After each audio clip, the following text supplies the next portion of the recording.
Whew. I haven't done this in a while. Whew. Let's go.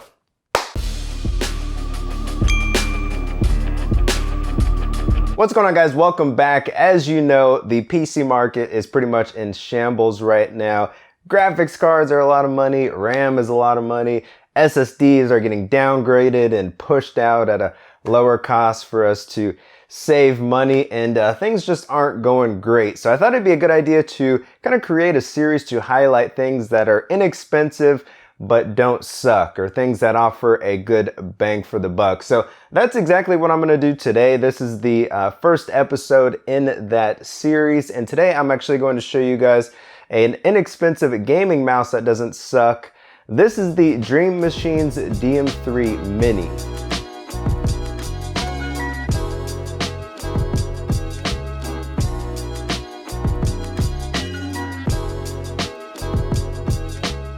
Alright, so let's take a look at this thing. So it's got a SteelSeries Kenzu shape on it.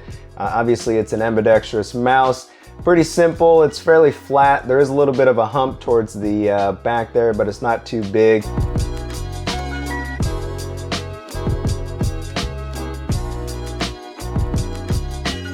It's also not very long, so unless you have tiny hands, you're probably going to be using this as claw grip or fingertip grip. As you guys can see from my hands here, if I have my palm all the way on the mouse, it's my fingers are pretty much hanging over. So again, unless you have tiny hands, you're not going to be palm gripping this thing. By the way, if you guys see my nails, I've been working on my car recently, so that's why they look like that. So just be quiet. But anyways, it's got kind of a rubber grip on the top here, rubber coating to make the mouse easy to hold. I like that a lot better than the hard plastic, although it always looks like you're eating like chicken or something when you've got mice that are coated with this stuff. So it's not always gonna look pretty, but feels pretty decent in the hand. Now for all you braided cable haters, you'll be happy to know there is actually a rubber cable with this mouse. Personally, I'm kind of indifferent between the two. You know, if I've got a mouse bungee, I've also got one of those IKEA Signum things to kind of help the mouse and stop it from dragging or getting caught up on stuff. So it hasn't really been an issue for me, but I know a lot of people don't like that. This cable, I would say, is fairly flexible. It does kind of stay in place wherever you put it, but you know, I'm coming from a Logitech mouse, kind of the worst of the worst when it comes to cables. So, you know, this one doesn't bother me at all. Another great thing about this mouse, as I mentioned earlier, is it is super lightweight. It's only 77 grams. So if you like to flick your mouse super hard, you know, you don't want to be flicking like some super heavy ass mouse across your screen. You might, or across your desk, you might throw that shit somewhere. So this isn't really going to be an issue for you. It's if you like small, super lightweight mice, then this is definitely one that you should consider.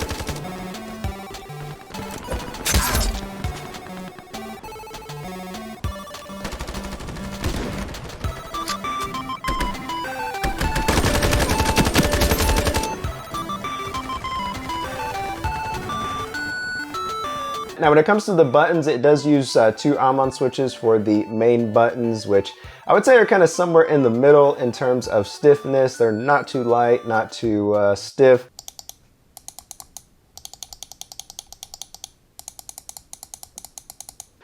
They haven't been an issue for me, and they both feel roughly the same. So I've not had any issues with any key presses, so I wouldn't expect you to either. But one thing you will notice is there are no side buttons, which this can kind of be a deal breaker for some people. I do miss them, I'm not gonna lie. When I'm playing FPS games, I like to bind one of those buttons to like my grenades or something like that. So I kind of gotta switch it up. And that's a little bit of a pain, and it takes a little bit to get used to. So there is a subtle rattle on the scroll wheel for me. If you kind of shake it side to side, you can kind of hear it.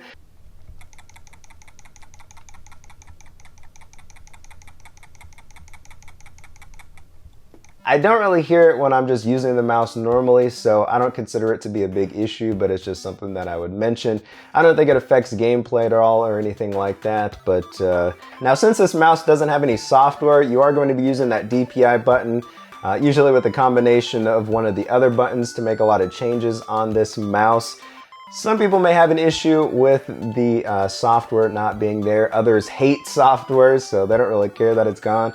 I'm personally a fan of it, at least for the initial setup, just so I can get everything right. But maybe if you're like a Linux user or something like that, or you're gaming on a Mac and the software is not gonna work for you anyway, at least this mouse will allow you to make changes to it without requiring a Windows machine to, kind of set it up.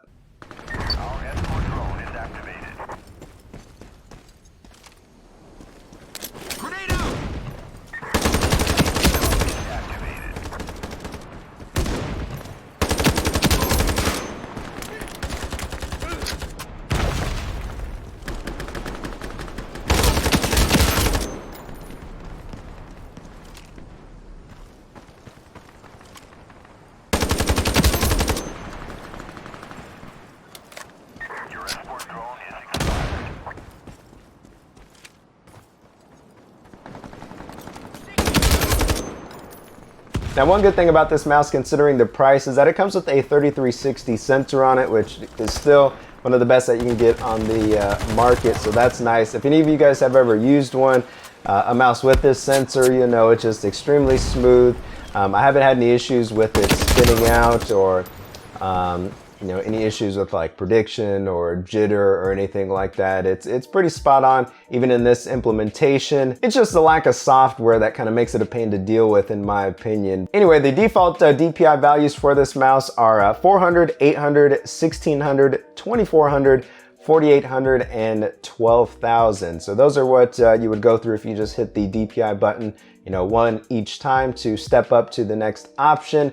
There is also a second subset of DPI steps as well. If you hold down the DPI sensitivity button while pressing the left mouse button, you can actually cycle through 500, 600, 1000, 1200, 1400, and 1800. You can also make changes to the liftoff distance. You can cycle between 1.8 millimeters and 2.4 millimeters. 1.8 is the default. Pressing the DPI button and the scroll button will allow you to cycle through the lighting options. So it's RGB, obviously, so you can do red, blue, green, yada, yada, all that stuff. Even turn it off if you don't want any lighting. Again, everything that you do is going to be through the mouse, so there is no software required.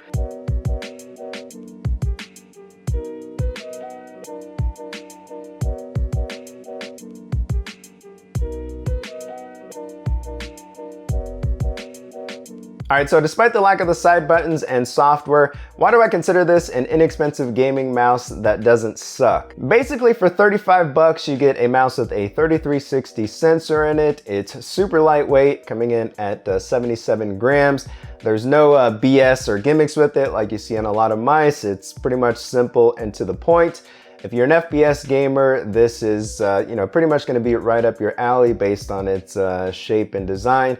Again, if you're a claw grip or fingertip grip user, and yeah, that's pretty much it. So for me, considering its features and price, it definitely gets a pass. If you're looking for, inexpensive peripherals for your newly built gaming PC or something like that, this is definitely one that you should consider. And, you guys let me know what you think about it down in the comments below. I think that's pretty much all I gotta say. So we're gonna go ahead and wrap this up. I will see you guys in a new video soon. I'm back, baby. So yeah, let me know what you think. I'm out of here. See ya.